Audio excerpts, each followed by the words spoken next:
That was interesting. We were trying to work out what was going on in that pub incident. We had the landlady's statement. We had the customer whose steak was, it does sound like it really was overcooked, Nicola Kendall. And then John Riley, who's the Bristol area commander, who's responsible for the police arriving. Although, as somebody said, she shouted, "Press the button."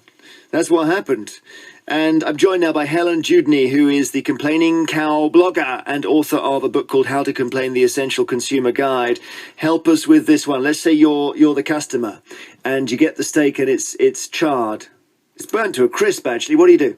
The first thing you must do is not eat it and make the complaint known at the time. So you call over the waiter, ask for the manager if necessary, and say you have a choice. Under the Consumer Rights Act 2015, the food must be of satisfactory quality, match the description, and also be served with reasonable skill and care. So obviously it hasn't been cooked with reasonable skill and care. If it's come burnt and you ask for it rare or medium. So you can ask for either a new one or your money back, or that you won't pay for that item. There's a problem with steaks, though, which is that no one really knows what medium rare is, for a start. And it's in the eye of the beholder. So the chef could come out and say, "This is how we do medium here."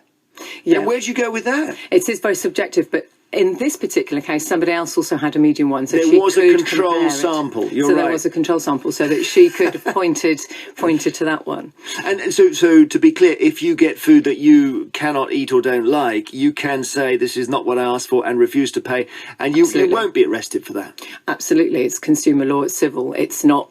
It's nothing to do with the police. The police must have been called because of some other reason, such as getting aggressive or whatever, and whether we could debate that until the cows come home, probably, because it's one word against another. But the actual non-paying of the bill is consumer law. Well, there are lots of witnesses, so we'll eventually find out who said what. But I just wonder whether, in that situation, the landlady is cross. Understandably, she wants to be paid. Then the customer gets crosser, and you can see how it escalates. Then somebody hits the panic button. As a customer, do you have to hold your nerve? Yes, I mean, I always say complain in writing, because you've got evidence, you've got the trail, and you've got everything if ever you need to take it any further. But the restaurant is one place where you need to complain at the time. So it is more difficult to complain. You've got to keep calm. But if you always sort of state your legal rights, usually that will get people in the frame of mind going, "Oh, this person knows their legal rights. I'm going to have to do what I'm told here." I just wonder about police being called to people who don't pay restaurant bills. It must be tiresome, to say the least. Jane Curtis in Newport, you were, 10 years ago in an Indian restaurant? That's correct. Good afternoon, Jeremy. Hello. So it was your husband who didn't want to pay the service charge? Yes, all that happened, we were there having an Indian, and it was Christmas Eve. It was very quiet in an Indian restaurant, and we were charged service charge, and my husband won't pay a service charge if all he's had is his meal delivered to the table. So we refused to pay the service charge, and the police were called. That's crazy. And there was about 5 policemen, actually, dealing with this incident on Christmas Eve. And I was with my husband and my sister's boyfriend at the time. And they said, "Well, you can pay, or we're going to take you to the cells." And straight away, I panicked, and I just said, "Oh, please pay. I don't want you being in the cell on Christmas Eve." Christmas Day, even, possibly. Yeah, well, yeah. So that was the story. It just reminded me, actually. That was all. Let me check with Helen, who's the Complaining Cow blogger. If not paying the service charge, they can call the cops. Is that right? No, again, you don't have to pay for a service charge, and it's clearly stated that that's an amount over a certain number of people in a party, for instance. But if it's just your normal sort of 10% service charge will be added to your bill. If you don't think the service is good enough, you have every right to not to pay that. Jane, out of interest, was it a very big party? It was 3 of us. 3, so it wasn't. 3 of us at Christmas Eve. Absolutely not. Probably about 9 o'clock. Very quiet it was Terrible. in the restaurant. I bet you haven't gone back there. We haven't, no. Thank you very much, Jane. Love your show. Thank you. Love you. Thank you. Bye-bye. Bye. Richard Till on Facebook says, "I wonder how much this lady had eaten. We used to get customers finish the meal and then complain to get a free meal. Yeah. So if it's after the first mouthful, you can complain. Not more than 1 mouthful. Is that the idea? I'd say, generally, because if you've eaten sort of half of it, then it could be that, oh, well, actually, she was full. You need to to allow one or two mouthfuls will tell you whether it's good or not. But on the point of people paying, if you feel you have to pay because the police have been called or whatever, you can always put paid under protest on the receipt. Take a photo of that. Take a photo of the food, and particularly if it's a chain, then write to the CEO. There's a fantastic website out there, ceoemail.com. Write to the CEO.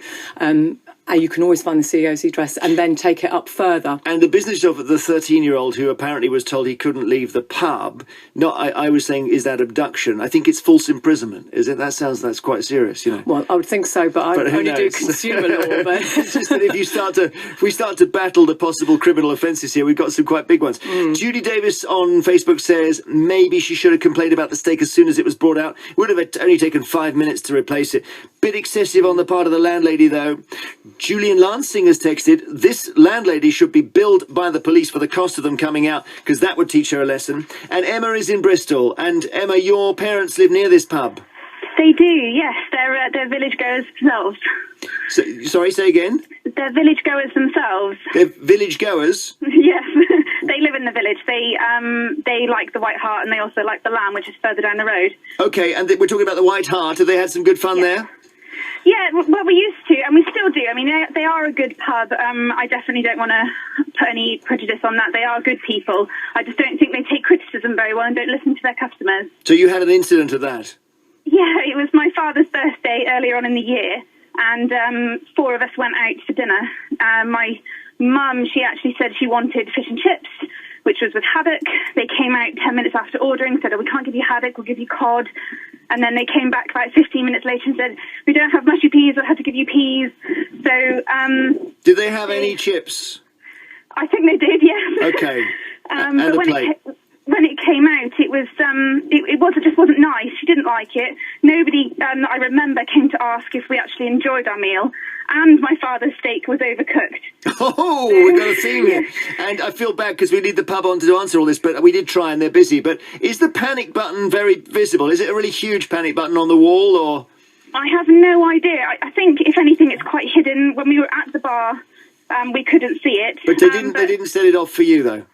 No, they didn't. No, but they did say that they'd give us a discount for it. Okay. And they said they'd give us 10%, which actually only was 10% off of her food, so she got 80p off of her meal. Okay, Helen, I'm thinking you'd go into action on that, would you? Again, if you're receiving all the bad service, then you are entitled to take some money off the bill. And again, if you hit a brick wall, take all the photos, take the evidence, and write at a later date, and keep calm, and keep it cool. But also the big thing is know your legal rights, because then they're more likely to step back and go, okay, you're likely to take it further. You know, you can go to the small claims court, take your evidence, go to the small claims court. And I'm feeling for the pub here because I want to encourage small businesses wherever they are. So it might just be that they had 2 bad days here. It could well be fantastic. So don't worry, pub. Pat Bulcombe emails, I ran a pub. 2 ladies had lunch. They finished it all, apart from 1 spoonful of potatoes. But they then demanded their money back because they said they couldn't eat it all. No way. No way. No, sorry. No. That's brilliant. Peter Bailey emails, I was held in a restaurant in the late 80s for asking why there was an insect in my food, and the police were called for that as well. I went on to sue. Eddie Cook emails, most restaurants will do their best to accommodate if they get it wrong. At least offer a complimentary drink, if not a refund. Nicola had every right to stand her ground. Getting the police in was a bit overkill, much like Nicola's steak. All right, new one from Take That. Thank you very much to Helen Judney, whose book is How to Complain, The Essential Consumer Guides. Nice to see you. Thank you. Thank you.